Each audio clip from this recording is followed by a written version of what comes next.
Recibimos ahora al constitucionalista y profesor de la Universidad Católica Omar Cairo, quien ha publicado el día de hoy en la revista Caretas un artículo sobre los precedentes del uso de la vacancia fundamentada en la incapacidad moral permanente. Señor Cairo, muy buenas noches, bienvenido a RPP. Buenas noches, don Fernando. Bueno, usted hace notar, y vuelve al tema de base, la figura de la vacancia por incapacidad moral permanente existe en nuestras constituciones desde la de 1839, pero sostiene usted que en el siglo XIX eso significaba claramente incapacidad mental permanente, es decir, una demencia que no es pasajera y que se oponía en nuestro ordenamiento constitucional a la incapacidad física permanente. Pero la definición cambió y en el siglo XX pasó a significar una cosa diferente. Pero ¿cuándo se usó en el siglo XX? Antes del uso del año 2000 contra el expresidente Alberto Fujimori. Hubo la mención a ella el año 14, cuando el golpe contra el presidente Guillermo Billinghurst. Pero el golpe fue un hecho militar que significó matar al primer ministro, general Valera, quien era el sobreviviente más ilustre de la Guerra del Pacífico, de manera que ciertamente Billinghurst fue retirado del poder de una manera violenta, y es solo después que algunos intentan legitimar recurriendo a este concepto, de manera que quienes se refieren al antecedente Billinghurst le hacen un flaco favor a su causa. Exactamente. La primera vez que se utiliza la incapacidad moral para descalificar a un presidente por inmoral y usarlo como justificación para removerlo del cargo es el año 2000 con Fujimori, que dicen que es un inmoral porque renuncia por fax. Y es un agravio a Fujimori, es verdad, pero un agravio jurídico sin eficacia práctica, porque Fujimori ya se había apartado de la presidencia. Es más, él no quería ser presidente, pues había renunciado. Y los congresistas consideraron que el hecho de renunciar por fax era una inmoralidad intolerable y lo hacía un incapaz moral, cosa que en realidad no tiene vínculo con lo que es la figura de la vacancia, porque la incapacidad moral es solo una de las 5 causales de vacancia, o 6, que son la muerte, la renuncia, irse del territorio y no regresar, la incapacidad física y haber sido destituido. O sea, no es que con la vacancia lo destituyan, sino que si luego de ser condenado penalmente por ladrón, por traidor a la patria, está en tras las rejas, lo destituyen. Y la destitución genera la vacancia. No es un castigo la vacancia. Esta moción pretende castigar al presidente por 20 hechos que son inmoralidades, delitos, hechos de terceros, pero no representan ninguna causa objetiva que le impida a él continuar el cargo. Porque no está demente, no está incapacitado físicamente y no está incurso en las otras 4 causales.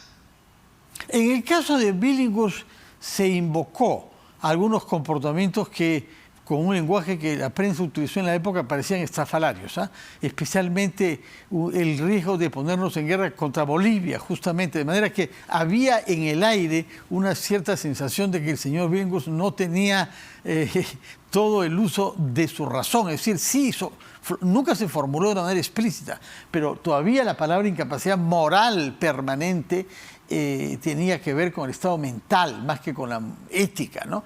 Ahora, en ese concepto, lo más complicado es lo de permanente, porque ¿desde qué punto de vista un jurista puede conceptuar que el comportamiento de alguien es de incapacidad moral permanente?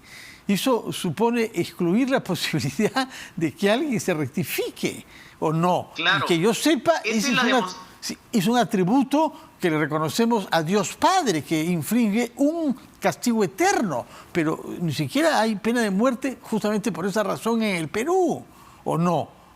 Esa es la demostración de que se refiere a incapacidad mental, porque la incapacidad mental puede ser transitoria, las enfermedades mentales tienen cura, o permanente cuando ya no tiene cura. El presidente se cree Napoleón y ya esto es irreversible. Entonces, pero que alguien sea inmoral transitorio o inmoral permanente es una, es una transgresión al idioma. No se puede ser, o se es inmoral o no se es inmoral, pero no hay inmoral permanente e inmoral transitorio. En todo caso, Lo que hemos visto esta semana es la reflexión hecha por el expresidente Francisco Sagasti, quien se dice opuesto en principio a esa interpretación del concepto de incapacidad moral permanente, es decir, no está de acuerdo con el uso de ese criterio para retirar del poder a un presidente, pero sin embargo dice que el comportamiento de Castillo lo acerca al umbral de la incapacidad moral permanente. Y lo que él define es, cada vez más se nota que no sabe diferenciar lo público de lo privado ni lo correcto de lo incorrecto. Se acerca al umbral del concepto, dice Sagasti. Sí, bueno, pero la moción tendría que estar en esos términos. Aquí lo presentan, perdone la expresión, 20 causas por las cuales Castillo es un sinvergüenza. O sea, sabe lo que es correcto y lo incorrecto y hace lo incorrecto. Es por eso que le están pretendiendo destituir, porque en realidad no se vaca a alguien, se declara que el cargo está vacante. Sí, y lo que hay es imputaciones, y 2 de ellas hechos de terceros. Se dice que se le debe destituir porque hay un hacker que se ha infiltrado en una computadora, y porque el señor Hugo Chávez ha ordenado eliminar pruebas. O sea, por eso, por lo que hace Chávez, es Castillo un incapaz moral o un inmoral permanente. Y hay una causal que es pintoresca. Digo esto para no establecer un calificativo o una descalificación de otro tipo. Se le dice que es un inmoral, entendiendo por incapaz moral o inmoral, por haber designado a personas más que cuestionables. Esto hace a Castillo un inmoral, por haber designado a Bellido, a Valer y a Condori. Y usted sabe qué han hecho los congresistas con Bellido, Valer y Condori. Le han dado la confianza, les han permitido permanecer. Entonces, ellos serían cómplices de la inmoralidad. Esta moción, don Fernando, no tiene sustento mínimo, sustento básico. Sí. Permítame, por favor, porque estamos en un contexto deportivo, pedirle que nos espere durante una breve pausa.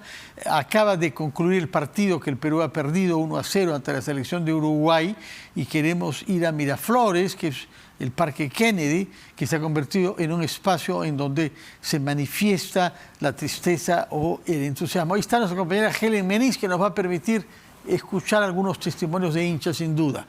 Helen, buenas noches. Gracias, Fernando. Buenas noches, directo en directo. Mucha molestia en general aquí en el Parque de las Aguas. Los hinchas están enfurecidos porque no están contentos con este resultado, porque evidentemente se han pasado las imágenes una y otra vez en cámara lenta, se ha detenido la cámara lateral y todos dan el mismo resultado. La pelota estaba dentro del arco. Justamente vamos a conversar con algunos de los hinchas para que nos den su testimonio con respecto a lo que viene ocurriendo aquí en el resultado de este partido. ¿Qué le parece este resultado? La verdad que me siento indignada, porque esto no pudo haber costado el mundial. No, yo sé que vamos a ganar a Paraguay, pero esto es un robo mundial. No puede ser. No es nosotros la mejor hinchada peruana, estamos súper dolidos de cómo es posible que nos hagan esto en nuestra cara. Hemos ido a Montevideo con todo, y no es justo. Así es, no es justo, es lo que mencionan las personas que han llegado hasta el Parque de las Aguas. Vamos a conversar con otras personas también, Fernando, para que veas la opinión, digamos, de manera general, ¿no? ¿Qué le ha parecido el resultado, caballero? No merece, Perú no va a empatar por lo menos. Eso es la FIFA, tiene que ver el Perú ahí. No reclamo mundial, es el robo mundial. Es el robo del mundial. Acá, por ejemplo, otra opinión sobre este resultado. No puede ser que año tras año nos hagan lo mismo. Lozano, ¿dónde está tu comisión? ¿Dónde está la gente que reclama? No nos pueden hacer lo mismo toda la vida. ¿Dónde está la federación que permite que nos pasen este tipo de cosas? ¿Para qué es el VAR? Si el VAR busca justicia, ¿para qué es el VAR? Exacto, lo que muchos coinciden es que no se ha solicitado el VAR. No se ha solicitado el VAR. Entonces, esto ha generado la molestia aquí en todos los hinchas que han gritado cuando se ha visto el resultado final. Directo, RPP Noticias. Bueno, muchas gracias, Helen Meniz, por hacernos escuchar esta cólera. Hemos perdido 1-0 Hay quienes creen que ha habido una injusticia flagrante al no reconocer un gol que algunos hinchas tienden a dar como cosa segura. En fin, hay que aceptar la autoridad de los árbitros y las decisiones que ellos tomen. Eso es el principio del deporte. Nos duele a todos haber perdido 1-0 y eso prolonga la incertidumbre respecto de nuestra calificación, pero de ahí atribuir todo a un complot y atribuir todo a una intriga contra el Perú, eso es un paso que no hay que dar con ligereza. Omar Cairo, retomamos nuestra conversación, por favor. Le decía que estos cuatro... Sí, pero antes una palabra sobre esta hipersensibilidad reglamentaria que hay en nuestro país, lo hemos visto por el fútbol, ¿eh? Inmediatamente ya no hay más comentarios deportivos de la parte de algunas personas, sino simplemente no se han respetado las reglas, no hemos sabido hacer valer nuestros derechos, se nos está cometiendo una injusticia, esto es un robo. ¿Ha visto usted que la reacción es apasionadamente reglamentarista, jurídica, yo diría, ¿no? Sí, ahora lo que ocurre en el ámbito del fútbol es que hay un componente emocional muy grande. Pero en la política también, pero en la política también. Sí, lo que ocurre es que el fútbol cohesiona a un ámbito más amplio de personas. En esa multitud tan linda que hay en Miraflores hay fujimoristas, apristas, vizcarristas, comunistas, todo. Eso no interesa. El fútbol cohesiona. Entonces la reacción emocional y las ganas de que Perú prevalezca son muy grandes y por lo tanto la resistencia a aceptar una decisión, no sé qué ha pasado ahí, de repente ha sido gol o no, es mucho más grande. Esa es una gran diferencia. La política divide y el fútbol por lo menos cohesiona.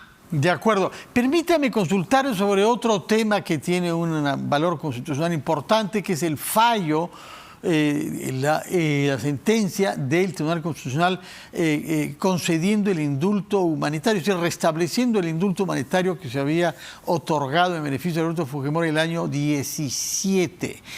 No sé si ha podido leer un documento que circuló ayer bajo el título de sentencia del TC, luego fue rectificado, el TC publicó un comunicado, se vio en la obligación de publicar un comunicado durante la tarde ayer sosteniendo que no era la sentencia. ¿Tiene alguna explicación de este hecho extraño usted, que haya circulado ese documento y que el TC haya tenido que decir, no, pero no es la sentencia? ¿Tiene una idea de qué puede tratarse?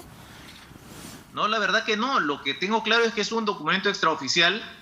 El problema es que este caso de Fujimori toma del fútbol algo que no es propio de la política y menos del derecho constitucional, que es este apasionamiento en el cual hay un bando, un equipo y yo soy hincha y tiene que prevalecer a como dé lugar. Lo que debe pasar en un proceso constitucional es que se debe analizar los fundamentos, el contenido de la decisión y la correspondencia con un punto de referencia que es el siguiente.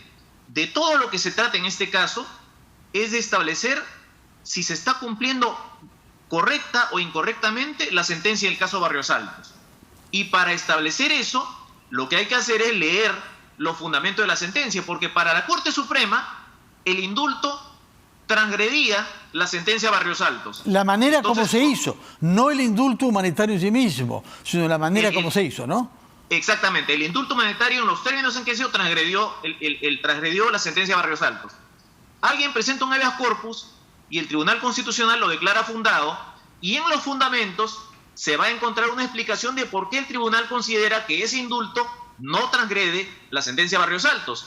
Entonces, ¿cómo podemos opinar sobre la decisión si no tenemos los fundamentos? Y lo que hay es un documento que, aún si fuera auténtico, no estamos seguros de que sea el fundamento de la sentencia, porque los otros dos magistrados que la respaldan pueden haberse adherido a ella o tener fundamentos propios.